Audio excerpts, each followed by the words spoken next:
Now, real people, real opinions. Nighttime Talk. Ireland's classic hits radio. The big news of the day: Donald Trump has been elected the 47th President of the United States of America. So we're going to dive into the topic that's on the minds of millions, the results of the 2024 US presidential election. Here is the moment Donald Trump made his acceptance speech. So I want to thank the American people for the extraordinary honor of being elected your 47th president and your 45th president. And every citizen, I will fight for you, for your family, and your future. Every single day I will be fighting for you, and with every breath in my body, I will not rest until we have delivered the strong, safe, and prosperous America that our children deserve and that you deserve. There you have it. It's a turning point for America and for the world. So we want to hear from you tonight. How do you think the outcome will impact Ireland? That's going to be a big question in the coming weeks. Will the policies of the new president change the way we do business, the way we engage with the US, or even the way we view global politics? Get in touch with your thoughts on 087 188 0008 and let us know how you think this election will ripple across the Atlantic, because it's definitely going to have an impact. There's no doubt about that. You can also get involved on social media on X at Classic Hits Radio or Ireland's Classic Hits Radio on Facebook. But first, we're going to chat to a couple of guests to hear their perspectives for a look at the results from inside the US. I'm delighted to welcome Cruz, news producer for Blaze TV, a leading news and entertainment channel catering to viewers all across America. I'll also be chatting to Karl Deeter, who is an American-Irish entrepreneur and financial commentator, for his take on how the news will affect the Irish economy. So a bit of perspective from both sides of the Atlantic. But firstly, though, I am excited to have Kris joining us all the way from Texas. And he's on the line there right now. Kris, thank you so much for joining us tonight. How are you? Thank you for having me, Gary. How are you? I'm good. Look, a long night for Irish people. You guys had a big long day there as well. Describe to us what the feeling is like on the ground where you are. Right now, the feeling's really going back to 2016. A lot of people were feeling the same way. The one thing we were worried about was a repeat of 2020, where everybody went to sleep thinking that President Trump was going to win, and then wake up to all of a sudden that we have President Biden. So it was a little bit of scared at the beginning of, are we going to have another, weird election day? But the one thing that was really, really, really important for the American people that were voting was they really wanted to show the establishment we are the one in charge. For example, Kamala Harris had $1 billion to spend during her campaign, while Trump had $388 million. And it shows that money was not really making any difference.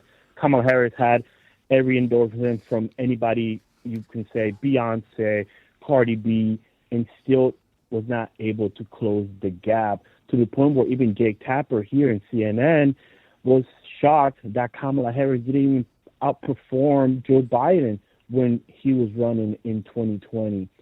So right now, everybody's super excited. The markets are reacting positively. The one thing that we're waiting on now is to see if other world leaders, for example, we had Russian president confirmed that he is ready to negotiate with President-elect Donald Trump. Everybody's excited. Vice President Harris is going to deliver her concession speech today at 4 p.m. Eastern. So let's see what happens after that. Right now, everybody's just worried about another January 6th. That is the big topic right now here. Are we going to see riots from the left? Are we going to see people come together? And like Donald Trump last night said, he wants to be a unified president. Let's see if that happens on January 6th, 2025. Well, you mentioned, Kris, that everybody's really, really excited, but I don't think I don't think it's totally true to say everyone, because there is a large swathe of America that didn't vote for Donald Trump. And it's going to be an interesting few weeks as the transition takes place, how that's going to go. And of course, you mentioned Kamala Harris will be coming out tonight to concede the election officially and, have a little speech and tell us what she's thinking. But in terms of the Democrats, how do you think they're feeling today in terms of, do they know why they lost this election? Do they know why it was such a decisive victory for Donald Trump? Because all the polls were saying that this was down the middle, as close as it possibly could be, but it really was a decisive victory. Is there a lot of introspection going on the Democrat side politically and also socially? I think your regular Democrat, the one that will say, I'm a Kennedy Democrat, is reflecting of what happened. Those are the same Democrats that were not happy when the whole Biden and Harris switcheroo happened after the first debate. So the more centrist Democrats, they're the ones sitting back thinking, what really happened? Was this really the best candidate we could offer? The ones that are really upset, for example, the 67 million Americans that voted for Kamala Harris, those were the ones that are still wondering what we could have done better. And I don't know if Kamala Harris could have done any better. You've got to remember, she was running for president for the last, 3 months? Couple of months, yeah. Yeah. So did she have the best? I don't know. Also, there's a lot of information coming out about her campaign, that she was not being surrounded by the best people. But that could go either way, right? Because they said the same thing about President Trump. So I think right now the best I can explain is every Democrat, the 67 million Democrats that voted for her, they need to go back to the drawing board and say, what really happened? Was this misinformation, malinformation? Did we really not have a candidate that we could vet? But one thing I did talk to voters around here in Texas. Now, Texas is more Republican than Democrat, but the Democrats that I talked to, they were upset at the change that happened right after the first debate between President Trump and President Biden. That was the one that really, they felt that the choice was taken from them. In the sense that Kamala Harris didn't have to run a primary. It was, I know, like people who would be on the other side of the debate would say that she was almost anointed as the candidate and she didn't have to go through the primary process. And the first time she did try to do that, I think she didn't make it past Iowa. So she was never, I suppose, battle tested in terms of elections. Yes. And that's the one thing is Kamala Harris wasn't battle tested, especially if you really think about it.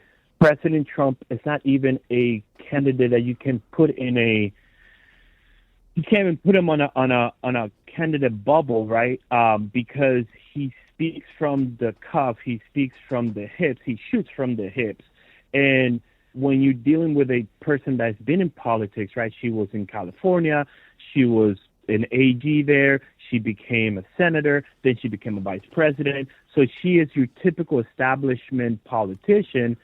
But then when you go against a person that is not a politician, right? Yes, he was president for 4 years, but at the same time, this guy, not even his own people can keep him in talking points, right? He wants to say what he wants to say. So I don't think she was battle tested. Was there a better choice? I think so.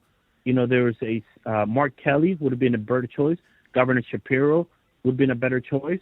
But this is the one that they chose. I hope Democrats that are the ones that are controlling the who's going to be next, right, in 2028, take a hard look and say, who can we battle test now? Now, the cool thing about now in the Democrats, I don't have to worry about Trump running again. This is it. He is done. He'll do his 4 years and he will walk away. But what are the Democrats going to do and what are they going to learn? Because this is going to be the first time ever a Republican gets the popular vote. 72 million votes and counting. Arizona still hasn't fully counted all the votes. They're about 67% counting, and Trump is up 51% of the vote, about to be 52 if they continue this way. So Donald Trump will lock in the popular vote in the last 20 years. That was the last time a Republican won the popular vote. That was George Bush, wasn't it? How this... Yes. Yeah. And were you surprised that Donald Trump won the popular vote? I was really surprised. Here in America, Democrats usually take that. Like I said, 20 years was the last time a Republican. And the one thing Republicans really, really suck at here is messaging. They don't know how to connect with the regular American. And it seems like Donald Trump, after he went to Joe Rogan, did the Madison Square Garden rally, he seemed to connect with the typical American. Even here, a statistic that it blew my mind, that the evangelical, the Christian vote was not the bloc that helped Trump win. It was your normal day-to-day American. And that says a lot about what can the Republican Party continue to do to keep connecting with the regular voter, not just the conservative Christian. I see a lot of commentators in the US are saying that the Republicans now are almost like the Democrats of 20 years ago. I mean, it's a wide coalition and, dare I say the sentence I can't stand, a big tent. He's got the working class, he's got minorities, he's got people voting for him that wouldn't have generally voted Republican in the past. What do you think is the appeal that Trump presents to voters that may not have gone Republican in the last 20 years? I've been able to follow Trump and attend 3 of his rallies. The one thing that really stood out, if a journalist is really giving Trump the benefit of the doubt, is that Donald Trump wants the best ideas. And the best way to communicate with Trump is give him the best ideas, let him take the credit. And I think that's the best thing Trump can do. For example, RFK Jr., he just wants to make America healthy again. So guess what Trump going to do? He's going to give him that. Elon Musk, what does he want? He wants us to be the best at space travel. Trump is going to let him do that. So if you give Trump the best ideas, Tulsi Gabbard, what does she want? She wants us to have the best military defense. So he's going to let her do that. So those are the best things or the best quality of Trump. The problem is that the Democrats, they call themselves to be the big tent, but if you don't march by their marching orders and you color outside the lines, like RFK Jr. did, like Tulsi Gabbard did, like Elon Musk did, then you're no longer part of that party and they kick you out. Trump was willing to listen to their ideas and say, you know what, I like that. One of the biggest scare right now is that, okay, RFK Jr., what part is he going to play in your administration? Because RFK Jr. believes that oil is bad. Well, that kind of goes against what Trump believes. Trump calls oil liquid gold, right? So what are you going to do? So I believe that the reason why a lot of Democrats or independents are coming to the Republican side is because Trump has shown, at least the last year that he's been running for this office again, that he's willing to sit down and listen. I'm a Latino. I'm from Puerto Rico. And one of the biggest things for a Latino is family. Trump wants you to build the family. Trump loves his family. Those are the things that I believe are resonating, especially in the minority communities, that, hey, I want to do it my way. Can you just give me the opportunity to be better and to do better? And Donald Trump is delivering that message. The Democrats are focused more of identity politics. Kris, and that doesn't resonate with the minority. Well, to that point, and as you say, you're from Puerto Rico, and there was an awful lot of discussion about how that famous joke that was cracked in Madison Square Garden at the rally there a couple of weeks ago by Tony Hinchcliffe, I think, where he likened Puerto Rico to an island. Yeah. You know, all that kind of stuff, the garbage line that went viral. As a Puerto Rican, how did that make you feel? Did you take it as a joke, or did you take it in the context it was at, or were you offended, or did you know anyone in your family that changed their vote because of it? Hilarious. I called my mom, I called my dad. They were laughing. The only ones that were really offended were my sisters. Okay. But I get that. You know, my sisters get offended very easily. I understood what he was going to. I knew who he was, right? I knew his job. It was difficult. I will say this. It was a bad joke. Would I have said that in New York? Absolutely not. New York is run by Puerto Ricans, right? There's a majority of Puerto Ricans that live there. My mom was born in New York. She's a New Yorican. So it was a bad joke, and that's one thing that if you saw a lot of the social media videos coming out of Madison Square Garden, everybody acknowledged Puerto Ricans acknowledge that it was a bad joke. Did he really believe that Puerto Rico is an island? No. But here's a cool thing. That line brought stories. I lived in Puerto Rico. I was there for 12 years. Puerto Rico does have a trash problem. We don't have enough space for our trash. So guess what? That joke brought light into the trash problem in Puerto Rico. So I hope now that the Puerto Rican government sees, oh, we are in the news talking about trash, and we've been trying to let America know, hey, we do have a trash problem. So I could see this turning into a good thing for Puerto Rico. Now they have the light shine on them like, oh, you have a trash problem? Yes, they do. So I did not find it offensive. I found it that he said a bad joke, and I don't believe that any Puerto Rican that was truly voting for Trump changed their mind after that wrong joke that was said by that comedian. Many years ago, Kris, the famous line from Bill Clinton was, it's the economy stupid, you know? And the economy in America at the moment, as of yesterday and today, is firing on all cylinders. It's actually in pretty good shape under Biden and Harris, and Trump is inheriting a pretty good economy now. That doesn't mean that inflation isn't through the roof and groceries are inaccessible to an awful lot of people in many, many areas. I mean, it's something like $13 for a dozen eggs in parts of America. So I get that. Do you think that inflation and the economy and immigration were the issues, the main issues that people were voting on, or were they voting for personality? What's your feeling about why people voted overall? No, like you said, $13 for 12 eggs, that's horrible. You know, I myself invested in 12 chickens. So guess what? I'm no longer affected by the $12 eggs. There's a clever move. You got your own chickens. I do, right in the backyard. But Americans were tired of paying $13 for eggs, $8 for milk. And they realized, wait. In 2020, like, what happened? 2016, like, I was not paying all this. Like, we understood that, we had a pandemic that happened, and that's going to cost because of shortages. We understand that, but it seems to get worse and worse and worse. Yes, you're right. The economy is getting better, but it's not to where it was in 2020. So people are saying, I live in Texas. I don't live in a border town, but I live in a border state. And the influx of illegals, right, people that are crossing, that are just literally crossing the Rio Grande, it's increasing. You can tell that there's a difference. The problem that a lot of people like me, like Hispanics, have is that, even though I'm not illegal, right, because Puerto Rico is part of America, but people that are not doing it the right way, they come here and they get the benefits. Absolutely. I believe we should help people out. But when you're helping them out over the people in Florida, Georgia, Alabama, Tennessee, South Carolina, North Carolina, when they just got hit with a hurricane, that's when people start wondering, wait, is this America first, or is this, the people that are crossing over? I just think that people were tired of paying more money. And the one question that Trump asked every single rally is, are you better off today than you were when he was in office? The old Ronald Reagan line. Is no. Yes, exactly. Kris, I want to ask you, because you're a news producer for Blaze TV, it's a leading news and entertainment channel, and it goes all across America and the world indeed. And we live in a time of fragmented media, podcasts, YouTube.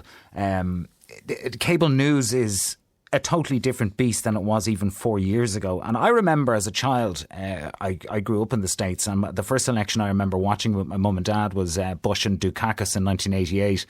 And I've watched every single one since then. But last night, something really stood out to me. If I was to go onto my television, I had options like I'd never had before. Amazon were running their own show with Brian Williams. You had, of course, Fox, CNN, News Nation, Newsmax. All the channels were doing their own thing, BBC, Sky News. But on YouTube, there was separated events that were going on, different podcasts, left and right, viewing parties. You had the Young Turks, you had PBD podcast, all of these guys doing their own election coverage. And in the world that you live in, do you think that this might be the first election that was so influenced by new media? Joe Rogan coming out the night before the election in favour of Donald Trump is just one of those examples. Are things going to look different from now on? Absolutely. Think about it. 2008, right, when President Obama won by huge numbers, he was the first president to effectively use social media to get elected. I think Trump saw and he listened to the younger generation and he started doing podcasts, right? And what turned it around was when President Trump decided to prioritize podcasts over the mainstream media. The one thing that would have put the nail on the coffin of the mainstream media was if Trump would have not waited for, your typical New York Times and decision desk to call him the winner and just literally go what the podcasters were saying, that would have put the nail on the head on mainstream media. Legacy media would have been dead last night. But I will say this, legacy media is really, really, really on a life alert. I mean, yes, on life alert, because they're no longer relevant. The Joe Rogan interview with President Trump and Senator Vance and even Senator Fetterman, for the last 10 days, Joe Rogan sat with President Trump, Senator Vance, and Senator Fetterman from PA, from Pennsylvania. And those three interviews, I got more honest answers. Except for Trump, yes, he likes to talk and create webs of talking. But those three interviews, you were able to have a serious conversation, and it makes you feel like you were part of the show and you were sitting next to them, because Joe Rogan has this fascinating way of doing an interview that he's like, tell me this, but why? And he asks the silly questions that would say, it's like the teacher says, there's no saying that's a stupid question. But here's Joe Rogan asking those stupid questions because he's really a person that's curious of the answer. So, yes, I say that Donald Trump was able to use effectively the new media. And I think this was the first time of a president that was able to use podcasts, like all of them, in the right way so that he can communicate. Because if you think about it, I don't know how it is in Ireland, but here mainstream media really hates Donald Trump. So they really don't give him the ability to communicate. Even if he's talking in circles, they still want to call him Hitler. They want to call him a fascist.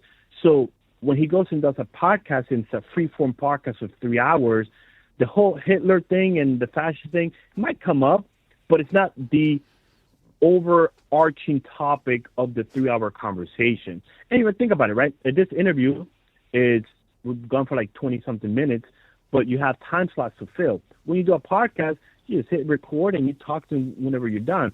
So I think the new media right now is going to change, 2028 and the midterm election that is going to come up in 2 years. So we'll see how effective this will. But I believe that legacy media last night saw their last hold on anything important like a presidential election. Yeah, it seems to me, just from a quick flick through YouTube, you've got the likes of Chris Cuomo now, who has his own YouTube channel, Bill O'Reilly. A lot of the guys from the legacy media are moving slowly over to YouTube, and they're doing rather well over there as well. I just want to ask you one more question, Kris, before I leave you, because I know you want to get back to probably producing your own show and indeed watching the news. May we live in interesting times. In terms of relationships in America going forward, there's a lot of families that voted differently. There's a lot of friendships that voted differently, and there's going to be, I suppose, high emotion and maybe, some mental health challenges over the coming weeks, because America is so politically divided. It's going to be tough to kind of thread that needle. How do you think people are going to react to last night's result in the next couple of months? Well, I'll tell you this. I'll make this personal, right? Like I said, myself, my mom, and my dad, we all voted for Donald Trump. I'm one of 5, and my brother also voted for Donald Trump. My 3 sisters, voted for Kamala Harris. And it was very interesting this morning because they decided to leave the group chat that we have. It's really sad, and it's kind of annoying, and I took it personal because it's, at the end of the day, my mom, we're a Christian family. We believe in God. And she sent us a message kind of, trying to get a hold of her family again. And she said, elections will come and go. Don't let politics ruin your relationship. One of the truest signs of maturity is the ability to disagree with someone while still remaining respectful.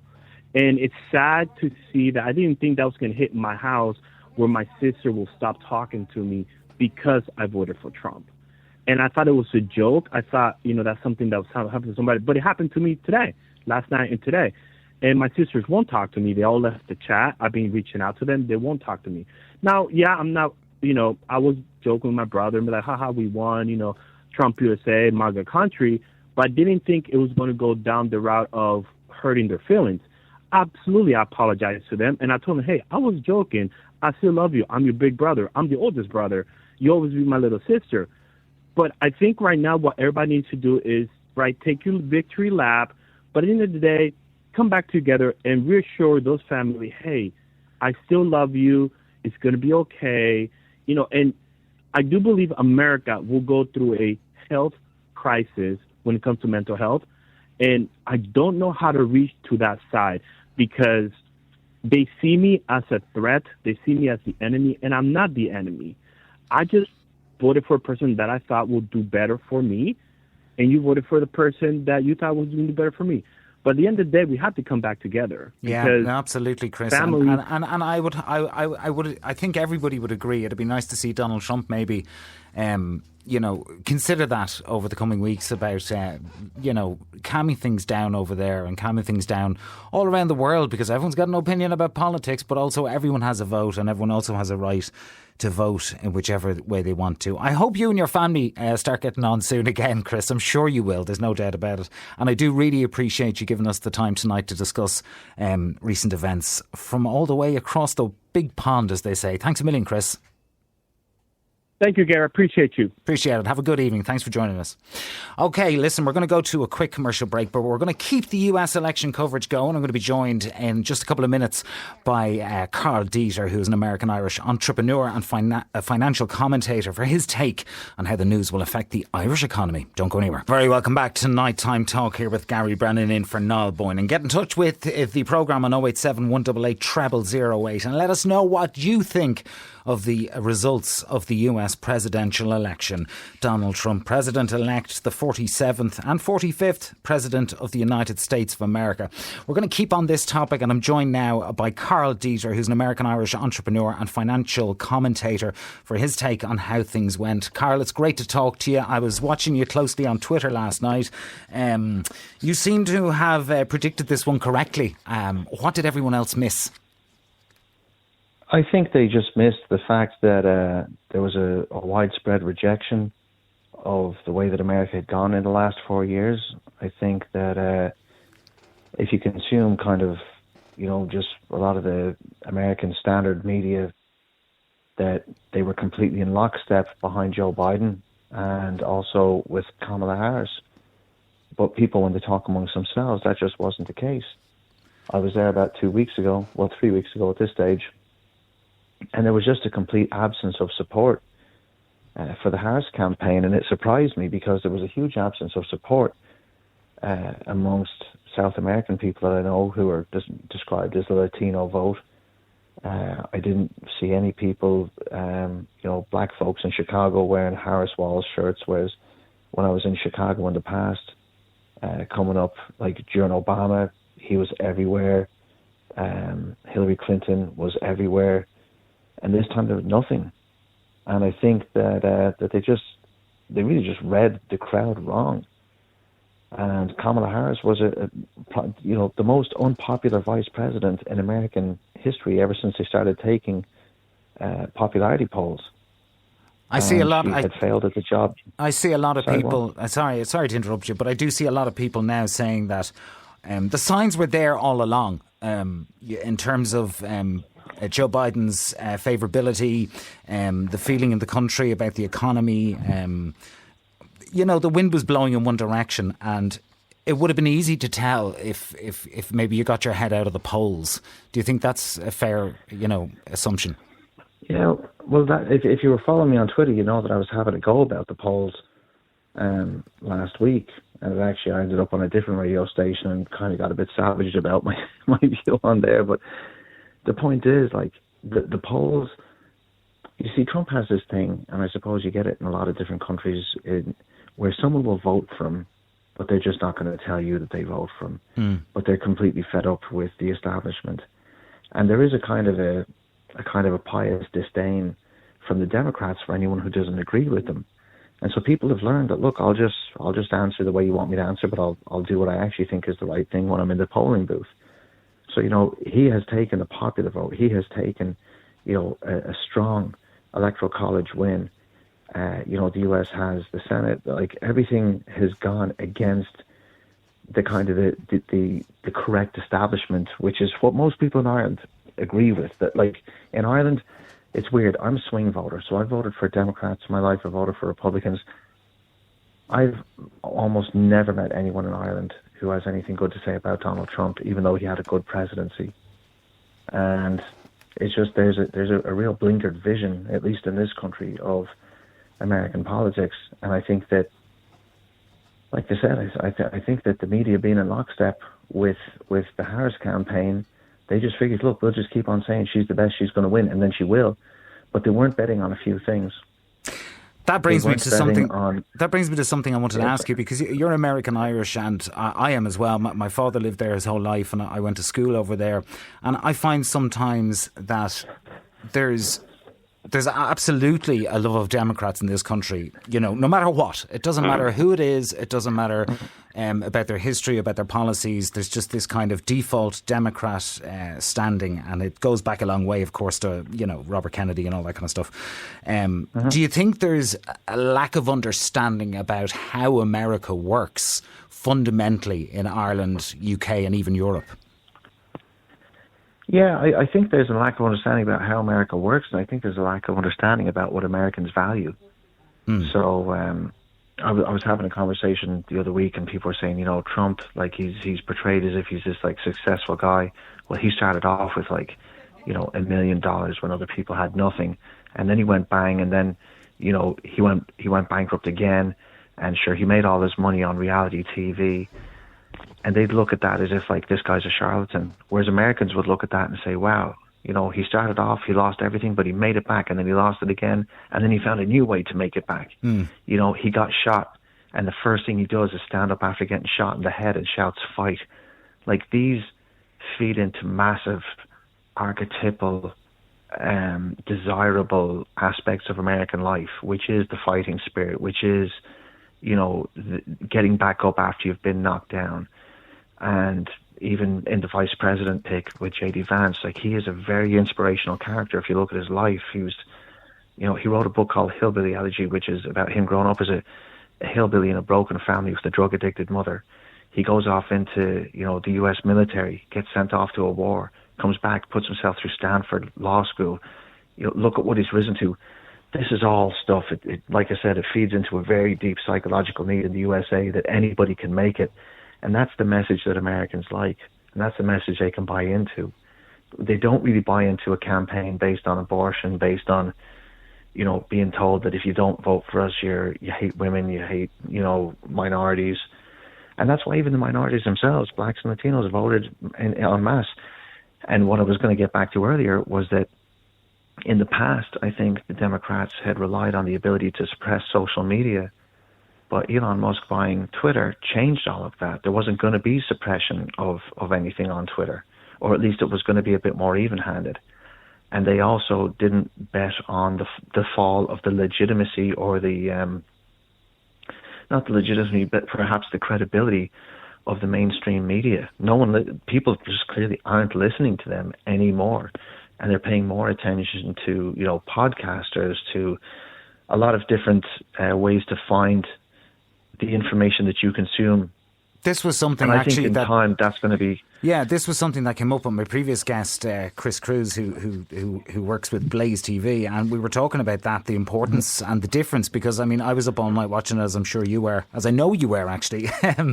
The options were limitless. I mean, like, wasn't it crazy? The options were all over the place. I mean, you had your usual Sky News, BBC News, CNN, Fox, but there's NewsNation, there's also YouTube, Amazon were running an election night special. Media is so fragmented now, and their numbers were through the roof. I will be interested to see how well CNN and Fox did compared to previous elections. There's been a seismic shift, hasn't there, in messaging? There has, and I mean, there's been not only a seismic shift in where the messaging occurs, I think the overall tone of the messaging, like Fox used to have a kind of an overtone of saying, you know, the Democrats, they're, you know, you can't trust them.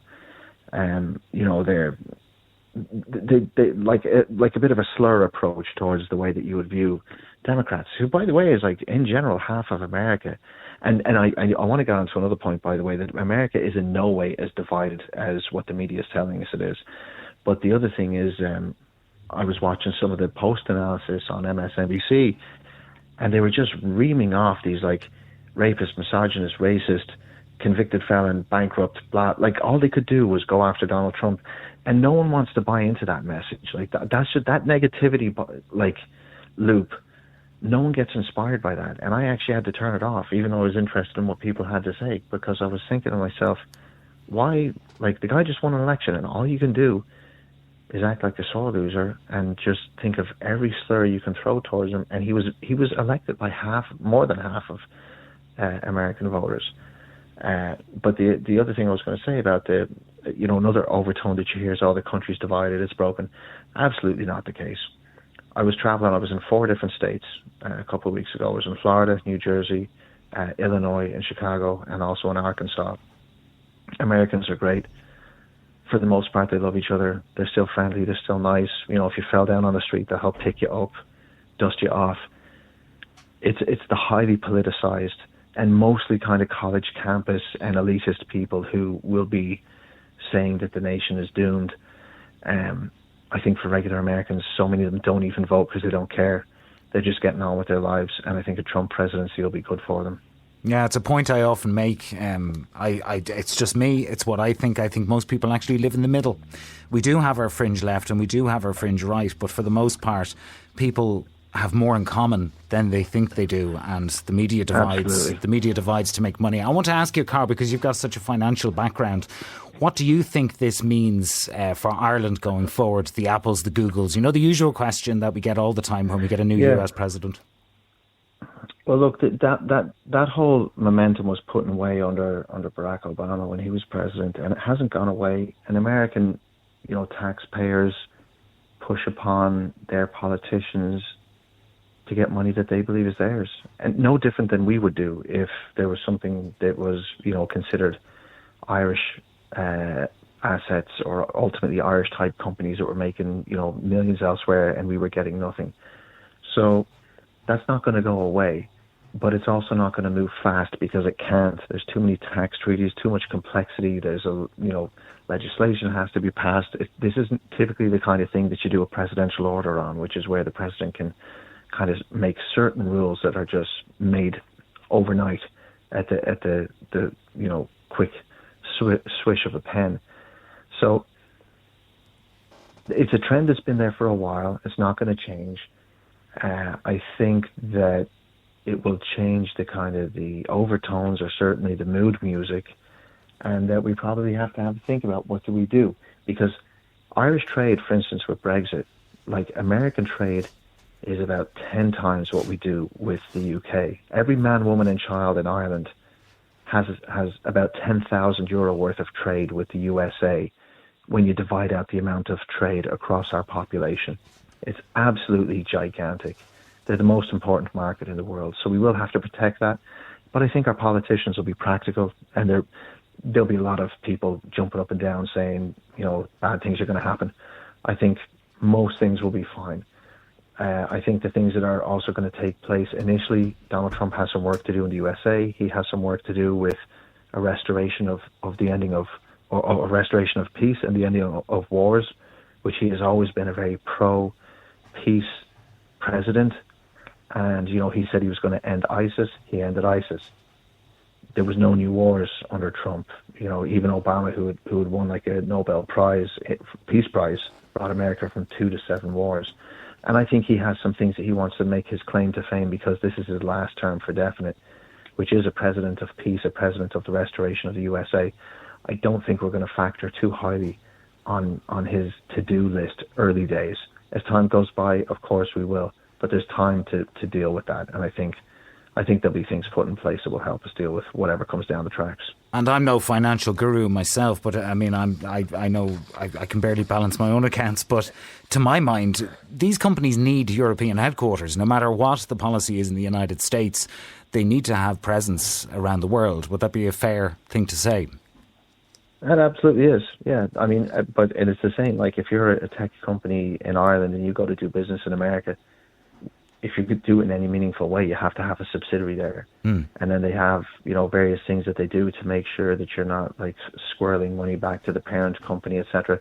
And for a long time, Ireland, no one likes the word tax haven, but we had some rules here that were, pretty shoddy by international standards and meant that a lot of tax wasn't paid. But we're still the only European member or English-speaking member of the EU. We have, because of all these companies agglomerating here or coming here, we've actually built up a skill base that is quite suited towards working in a lot of the high value international American companies. And, even like on that basis, well-educated population, favorable tax codes, that's not going to go away. So like I said, there will be changes, but the world is going to change whether Harris got in or Trump. And it's not like Harris would say, oh, let's not get our tax money from, if we feel it's due from anyone, never mind Ireland, France or otherwise. So it's not going to be like an overnight thing. I just think that there tends to be a lot of fear or scaremongering stuff that, the wrong person won an election, the whole world is going to go on a vastly different trajectory now. It's not the case. Most of the stuff that will happen was going to happen anyway. Big ships take a long time to turn around, as they say. What do you think he means when he talks about tariffs? The most beautiful word to him, but it strikes fear into the heart of an awful lot of other people across in America. Yeah, so he's a student of a certain part of economic history in the latter part of the 19th century. And there was a president who tended to use tariffs quite a lot. And, Trump looked at that period of history and realized that America was running huge surpluses because they were heavily into manufacturing and other people sending in goods. They put tariffs on them in order to make them kind of less competitive. And he thinks that can be done again, basically. Now, in a modern globalized world, tariffs are generally badly thought of. However, I don't know that he necessarily wants to do the things he says he's going to do. In other words, I think he's signaling. So there was that, for instance, that, automotive factory that was meant to move out of the USA and then just didn't because he had said, look, if I get in, that's it, you'll never sell another car in America. And I think in some ways he wants to protect the US economy, and that's very admirable. I think that making an economy stronger is a much better way of doing it than imposing tariffs. But at the same time, there is also kind of countering arguments to be made that countries like China, who have had massive levels of manipulation in terms of their currency, in terms of how they do trade, that, they don't play by the rules either. So I don't know that it's going to be like tariffs on everything. I think that if and when they come, they'll be targeted towards the bad actors or those who he feels have played an unfair hand in the past, and that he wants to rebalance the dynamic there, which, by the way, Trump is actually really good at. Like, anyone who has read any of his books or looked through his history, he's quite good at spotting how to make deals. Like, he actually wrote a book, I think, called The Art of the Deal, or How to Do a Deal. And he just talks about the way that you need to make sure that there's give and take and that you're not left with nothing, and nor is the other person. So I'd say the tariffs are going to be kind of specific. They're not just going to be something that weighs down on every product going to America. You're going to be looking at cars. You're going to be looking at goods from China. You're going to be looking at very specific items. And his whole plan, I suppose, in the meantime then, is to get the USA much more or not reliant on energy from abroad. And by doing that, then you can also start to grow your economy internally and start to get those surpluses back, which is, I think, what he wants to try and achieve. And finally, Karl, I want to get your perspective on what's next for the Democrats, because a lot of people are saying this is a political realignment. Last night's victory wasn't exactly tight, like an electoral win and a popular vote says everything that needs to be said. You could call it a mandate. Many people are. It is. What's next for the Democrats? They need to figure out how to get ready for 2028. And if they do figure that out, who do you think is next and ready to stand up and stand? Well, I don't think Kamala Harris is the candidate. I really don't. So I'd say that should not be part of that plan for a start. I think they need to get away from trying to make, making an entire campaign based upon someone's skin color or their gender. I think that's a mistake. They need to look inward and say, what is it about regular working Americans? Like, how did the Democrats lose regular working Americans, blacks and Latinos, to the Republicans? Like, that's a really weird thing. And it does happen, by the way, because if you remember, Republicans are the people who freed the slaves, and the slave owners were all Democrats, and yet black people in modern America tend to be Democrats. So you can't see this kind of allegiance swap over between them. And I think what they need to do is get rid of all the far left thinking, the woke ideology. A lot of they're thinking that it's more important to worry about, say, transgender rights, which I'm not saying is not important, but I'm just saying it's not something that I think is systemically important. They would rank that above, for instance, factories in Nebraska or something. Or even if they say that's not the case, we care about it, that's the perception. They have to come back to the centre and be relevant to regular Americans. At the moment, they have become a fringe party. And the only thing, by the way, that saves them from utter decimation, and I'm talking like, Reagan 1984 style decimation, is the fact that some of the states that have flipped blue, and they're kind of perma blue because they're just Democratic strongholds, have the biggest counts of electoral college votes in the USA. Otherwise, last night would have been a hell of a lot worse for them. Well, there you go. Thanks a million for talking to me tonight, Karl. It's an interesting time, that's for sure. And everyone's talking about it today. And look, the next 4 years, we're going to be still talking about Trump. That'll be 12 years, which is an incredible run when it comes to any politics. So there you go. That's where we are. Thanks a million for chatting to me tonight. Right. Love to talk to you again, Karl. Thank you. Take care. Cheers. Good luck. Will do. We're going to go to the news, and afterwards we're going to take a couple of your calls on this and see what you're thinking out there all across the country. Get in touch in 087 188 0008. Are you happy Donald Trump won, or are you terribly, terribly sad? Welcome back to Nighttime Talk with me, Gary Brennan, in for Niall Boylan. And for the last hour we've been talking about, of course, the US elections. Donald Trump is the new president of the United States of America, and Kamala Harris has just spoken in the last hour and conceded the election. So we are looking towards January when he is sworn in once again. We've been here before, haven't we? We certainly have. But don't go anywhere, because we've got loads to come for you later on in the programme. We're going to be talking about that fine that the FAI has been hit with, €10,000 for the booing at God Save the King. Excuse me, I couldn't get it out. And then we've got a great listener dilemma I want to get to later on, as well as an interview later on with a magician. We all love talking to a magician. He's going to try and perform a trick on me live on air. So I'm really, really looking forward to that. But for the next few minutes, I want to get your reaction to the last two interviews we did on the US presidential election. Plenty of people are talking about this, and we have been inundated with texts and calls. It seems like everybody's got an opinion on this one. Valerie, I'm going to go to you first. Now, Valerie, you think it's going to have a positive impact on Ireland and it's good for our economy? Well, it's a fact now anyway, isn't it, Gary? It's what there, Valerie? I didn't hear you. Sorry, I beg your pardon. Hold on a sec. Okay, Valerie, we'll let you sort out your line there. I'm going to go to Alan. Alan, what do you make of the events that unfolded early this morning? Well, I predicted this would happen. About going back at least to when Trump was having his debate with Biden. I knew he was going to win. The election was a foregone conclusion. Kamala Harris was not go to galvanise the audience the way Donald Trump can. And she didn't go down the low field like he did. So he got a lot of people over, and he won the popular vote as well. So he had the mandate, and we just have to hope that he just...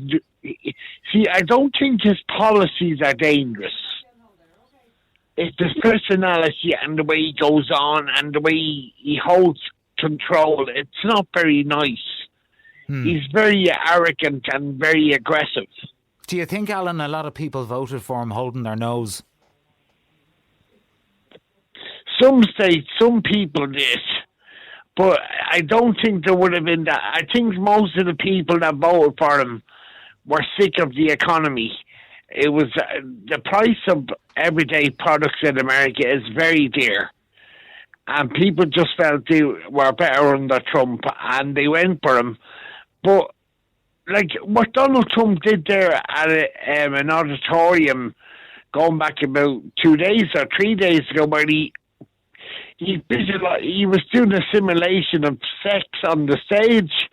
Now, if that had happened years ago, he would have been disbarred, and he could do anything he wants, and no, it's a cult. The cult of Donald Trump. It seems that he does get away with things that would certainly end anyone else's campaign. There's no doubt about that. Stay with me. I believe. Go on there, Alan. I believe Donald Trump is the Antichrist. Right. Okay. Well, just stay. I don't believe in the literal sense of the Bible. Right. Okay. But he's actually hijacking fundamentalism. And they're following him hook, line and sinker, and they really are a dangerous group of Americans, the fundamentalists. Well, you're talking, Alan, you're talking about a huge amount of America, because, I mean, a popular vote is no mean feat. Well, the American vote, the fundamentalism equates to 50 million in America. Right, okay. Is that science, and Alan, they're all in the Bible Belt. Like Texas, Carolina, right, Alabama. Okay, Alan, stay with me there, because I've got Maris here, and I want to get Maris's take on this. You don't like him, and you think America's a racist country.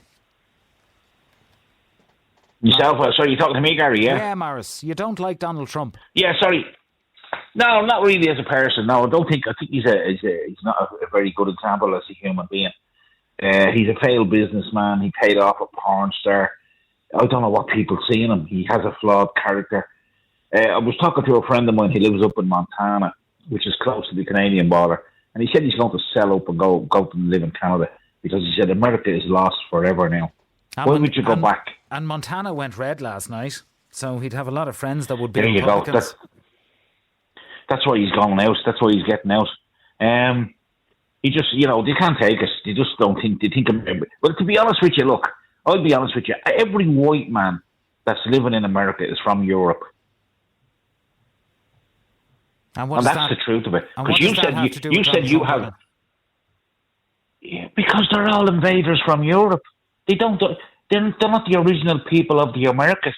They came in and took the land off the Native Americans from South America up to Canada. Look, I'll give you an example of history if you want to learn a bit.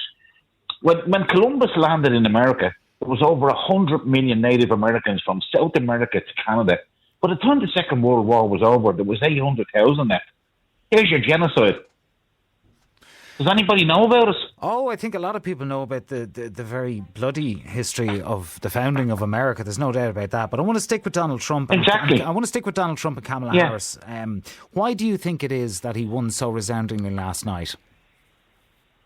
Because America is a racist country, and they're all Ku Klux Klan based. But he America is a white supremacist. But Maris, he improved his vote with Latinos, with African Americans, with all minorities. But there we are. There's the typical Irish answer you gave. There's the typical Irish white man answer you gave. Latinos and Mexicans. They're native to that land. But they the voted white for man Donald that Trump. runs it is not native to that land. But Maris, they voted for Donald Trump. Well, no, I'm just asking what you make of that. Yeah, but did they vote for him, or were they hoodwinked into voting for him? Well, that's. The more you hear a lie, the more you believe it. Michael Jackson said that. Right. Look what happened to him. Yeah. All I'd say to you is, I think America has gone backwards.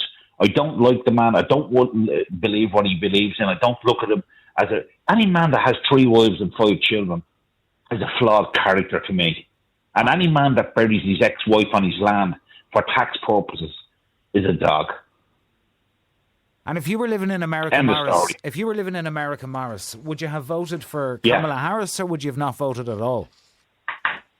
I probably wouldn't have voted for either candidate, because why would I vote in a country that I don't believe in? America's soul is lost forever. You think it's that It's existential? a lost, it's an abandoned country. You think that it's that Say again? You think it's that existential that this is the end of America? Yeah, it's gone. America is absolutely gone down the tube.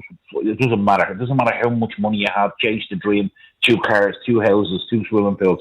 For what? For nothing. And they're telling people, oh, all these foreigners are in their land. I was talking to a Native American guy. There's no foreigners on stolen land. There's no illegals on stolen land, Morris. And that's their belief. Because they're from that land. The white man came in and took everything off them. Yeah, well, that's how far it goes back. Oh, there isn't. You know? There's definitely a bloody history there. But I mean, in 2024, we've got a new president. It's his second term, 3rd time running. And he's going to be in charge over the next 4 years. And it's going to have an impact all over the world. What kind of impact do you think it's going to have on Ireland? I think very negative, because the Irish people and the Irish politicians are bootlicking now at the moment. They didn't want to know when Biden was here. You know, now he's going to be known as Genocide Joe because of what he reports. But the only thing that frightened me, to be honest with you, Barry, is the first phone call Trump made was to Netanyahu in Israel. What does that tell you? Yeah. The first phone call he made around the world was to a guy who we all look upon as trying to wipe out a nation of Palestinians. But one of the things I'll say to you about America is there's good people there, and I believe in them, and I hope they have hope. But can they put up with the next 4 years of whatever this madman is going to bring to the world? Any man that supports Russia is not a man in my books. Well, there you go, Morris. I'm going to go to you, Joe. You think Donald Trump speaks the truth? Good evening, Gary. Good evening to you. It's a pleasure to have you on. You think he speaks the truth? Well, he does speak the truth, yeah. Look. You look at the last couple of years under the Biden administration, and you look at the world in general.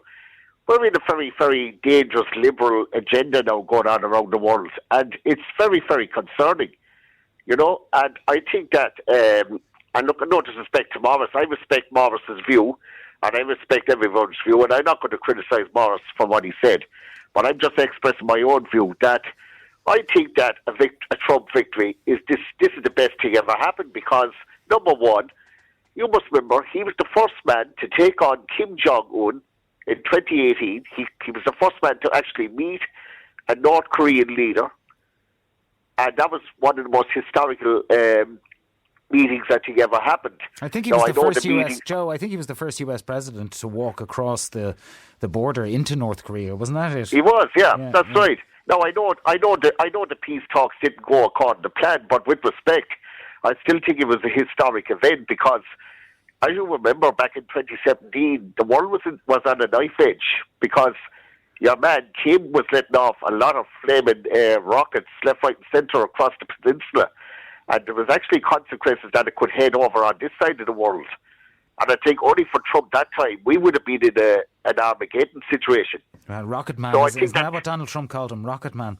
But that's what he is, a rocket man, yeah. I want to ask you, Joe, do you understand why people don't like him at all? Well, look, I understand that people have an agenda against him. That's understandable, yeah. Look, he's not perfect, but he is the best that's there at the moment. Because I tell you something, if you want entertainment, the guy is box office entertainment.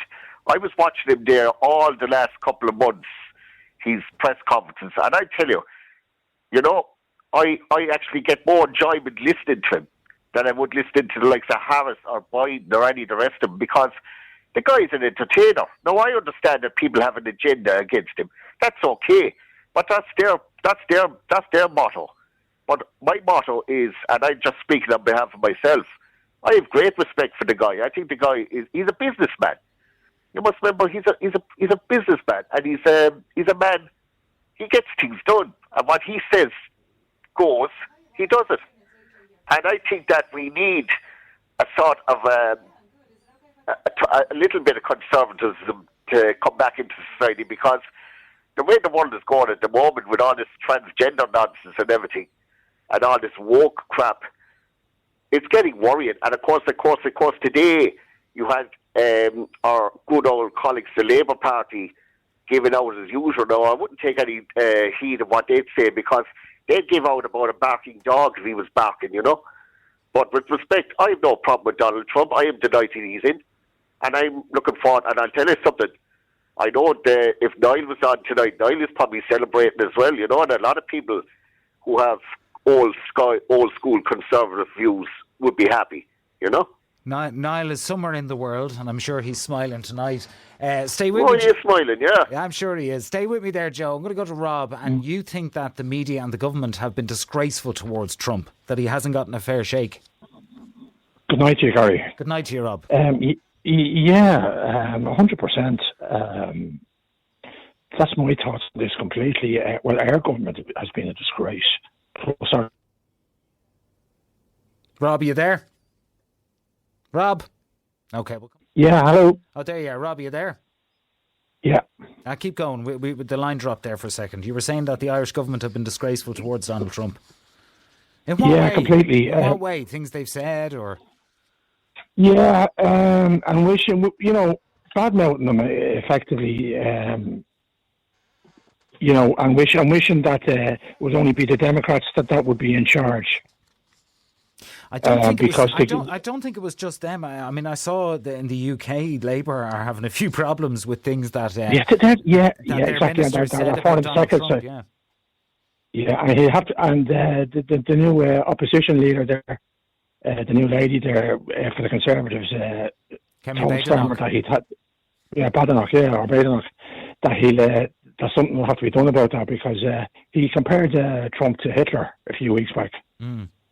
And here's the thing: your man Trump doesn't, whether he hears these things or not, or how his advisors are telling him, he's picking it all up, and it's there to be thrown out there when these people go to meet him. Do you think they thought he had no chance of getting back in, and that they could say what they liked? Yeah, pretty much, Gary. Yeah, they obviously thought, they're not going to go for this unelectable person that's been in trouble with the courts and the January 6th thing and all this stuff, and that he complained that the last election he was robbed. But it got me thinking a lot there today, and I happened to be listening to that program on RTE in the daytime, the phone-in show, what they call Liveline, and they had Irish Americans on it, and there was a lot of them on it. They were in very depressed. They were very down, and some of them were actually filling up when they were speaking because they couldn't accept the result. And they let the cat out of the bag, because Joe Duffy was asking them, who do you think voted for them? Who could have voted for them? And they said uneducated, lower class people. That killed it for me. There's been a lot of discourse online about that. A lot of Democrats are saying, effectively talking down to Trump voters, which but look, that's a whole other story. But it brings me to another question. And Joe Biden pretty much confirmed that last week. Remember when he said the garbage comment, the garbage thing? He said, Trump says Trump voters are garbage. Yeah, I want to ask you, Rob, the fallout of Donald Trump getting elected now. Do you think that there's going to be a mental health crisis across America with the results? If there is, I'm going to be very surprised. Well, I won't say I shouldn't be with America. Yeah, it's just a lot of commentators in America have been saying that with tension so high and emotions running so high, that it's really, really had an effect on people that didn't want him to win again, and almost a sort of PTSD kind of thing from the 4 years that he was in charge. How does it affect? But how does it affect people like that? I can't understand that.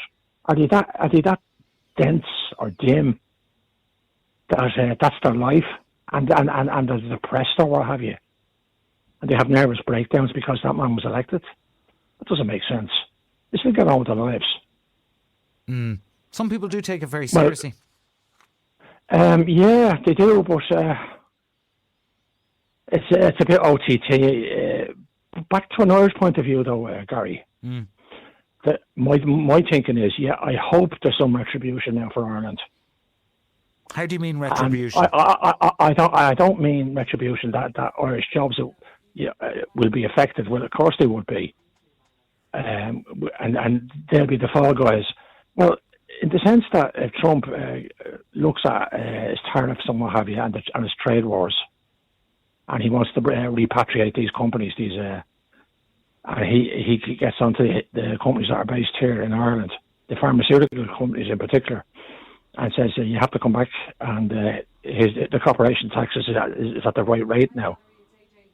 Yeah, I think and insists that they will return to America. As earlier on in the interview with Karl Deeter is, it's not as simple as that. I mean, we always go to that notion when a new president comes in is, are they going to take Apple and Google and all the big companies out of Ireland? And, things are a lot more complicated than that. But I want you to stay with me, Rob, because I'm going to go to Valerie. Valerie, you think it's going to have a positive impact on Ireland and it's going to be good for our economy? Well, it can't be any worse. Things have been so bad here for the last 4 years. Well, a lot of people that say the economy is flying. It's the inflation is the only thing, which seems to be the problem in America. I mean, the economy is doing great in America, but the inflation makes it so that nobody feels like it's doing great. Okay, so what does that mean, Gary, do you think? Well, that's what I mean, Valerie. Do you think that the policies in America will have any effect on our day-to-day lives in Ireland in terms of inflation? Well, I wouldn't be so sure about that because I wouldn't be educated in finance and inflation and so on and so forth, and, cross internationally how an election affects a European country. Yeah. And do you like him, Valerie? I would hope. Do I like him? Yeah. That's a good question. What do you make of him? I think he's already he has made historical history here in America. Now, him personally, I would have supported him in 2016 as well. Yeah.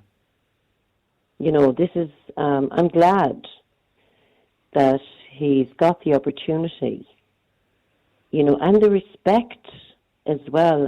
I have never seen a president of any country to be treated like he was. And what do you make of all the people that say that he's a misogynist and he's a sexual predator and all the accusations that have been levelled against him and, the cases he's been involved in? As a woman, how do you view that? I think it's a very personal, emotional reaction to him. He's not the only leader of a country, or a society that has behaved badly in their personal lives. I'll give you, for an example, Bill Clinton. Yeah, very famous. Monica Lewinsky. He stood up and told blatant lies to his people about his personal sexual life. I wouldn't really base and he had his own cases down in Arkansas that people forget about. But isn't that something that you find all around the world? Some people want their leaders to be, dare I say it, perfect in every single way. They talk about integrity, they talk about honesty, they talk about all of this.